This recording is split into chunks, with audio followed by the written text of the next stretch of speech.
السلام علیکم حضرات، سبسکرائب کیجئے مفتی غلام رسول چینل کو اور اس بیل آئیکن کو دبائیے تاکہ آپ کو ہمارے ویڈیوز کی نوٹیفیکیشن مل۔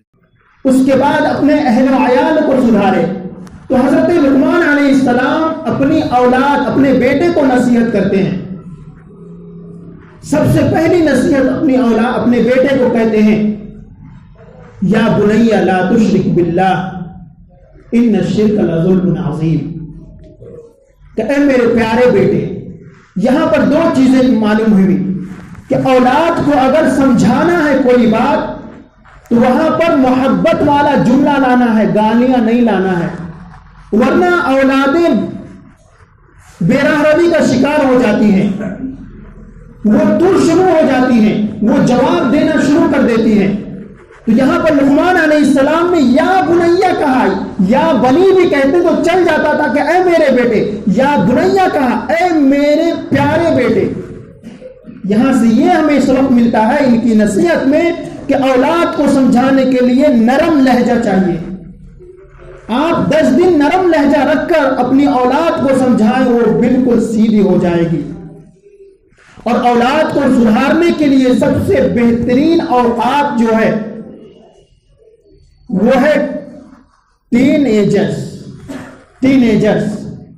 اس سے پہلے اگر اولاد شرارتیں کر رہی ہیں تو کرنے دیجئے۔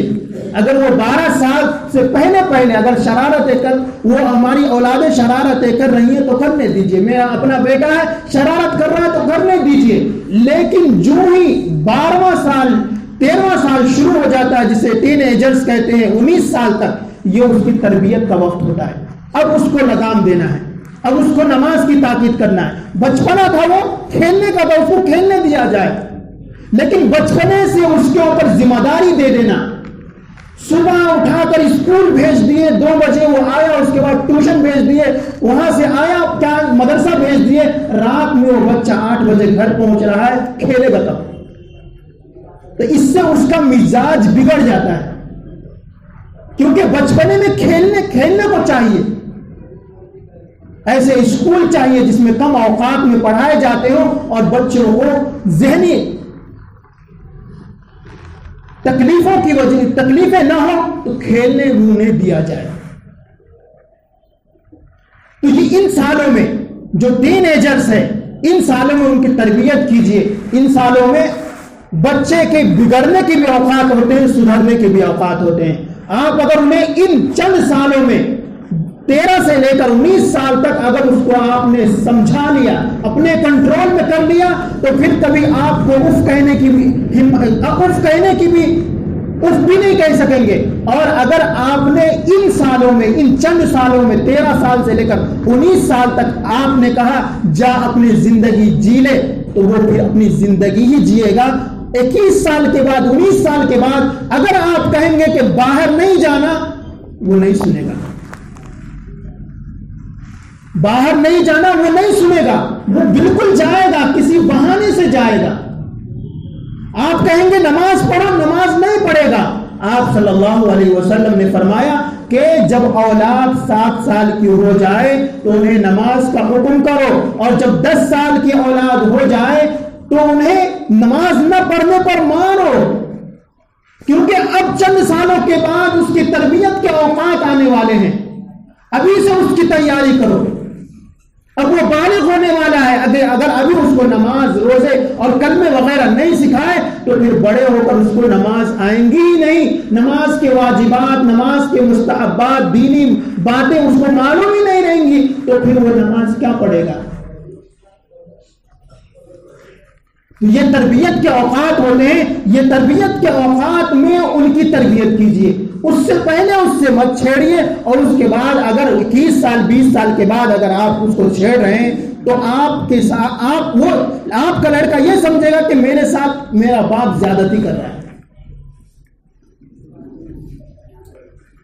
اس سے اولادیں بگڑ جاتی ہیں۔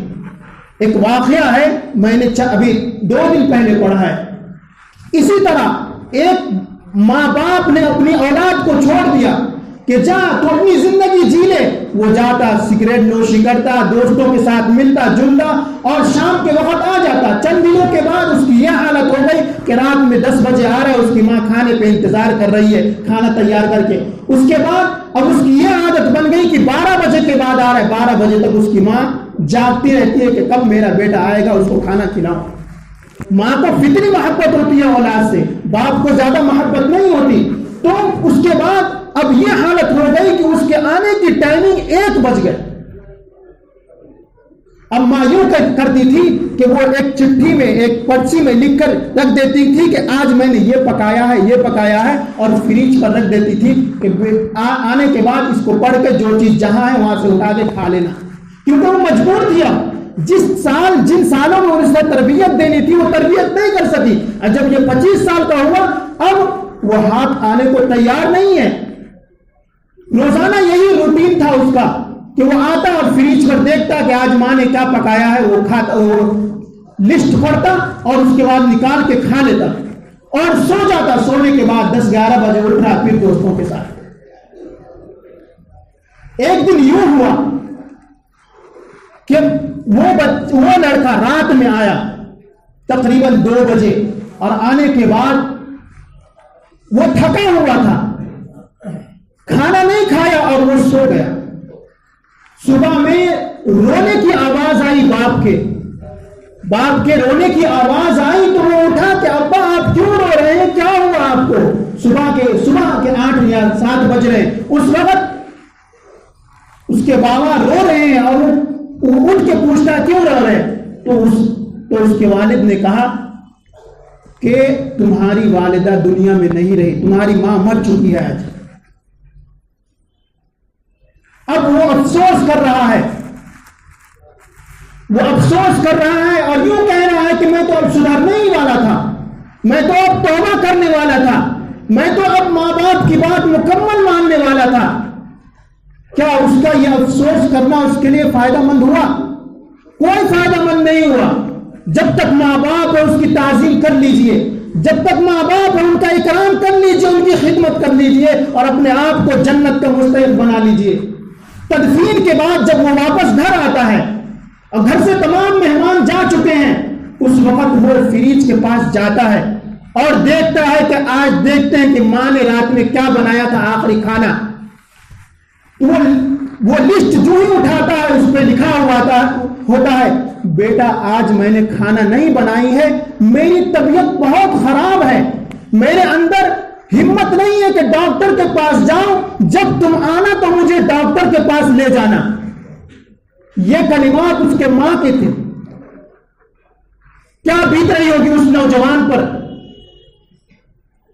جس نے اپنی ماں کی ذرہ برابر بھی پرواہ نہیں کی. باپ کتنی پریشانی کے عالم میں اس کو پالتا ہے، اس کے لیے دن صبح میں نکل جاتا ہے اور شام میں تھک ہار کر گھر واپس آتا ہے، اور یہ لاپرواہی نوجوان ہے کہ لاپرواہی کی زندگی گزارتے ہیں. قیامت کے بارے میں، ماں باپ کے بارے میں سوال ہوگا کہ تم نے اس کی کتنی خدمت کی ہے. ماں باپ کو بھی اس میں یہ ہے کہ ٹین ایجرز میں ان کی تربیت کریں. یہ اوقات ہے جب تک 19 سال کا نہیں وہ ان کو مارے اور ان کو گھر میں رکھیں اور ان کو نماز کی تعبیر کریں. اس کے بعد اولاد جب ہاتھ سے نکل جائے گی تو کفے افسوس ملنا پڑے گا.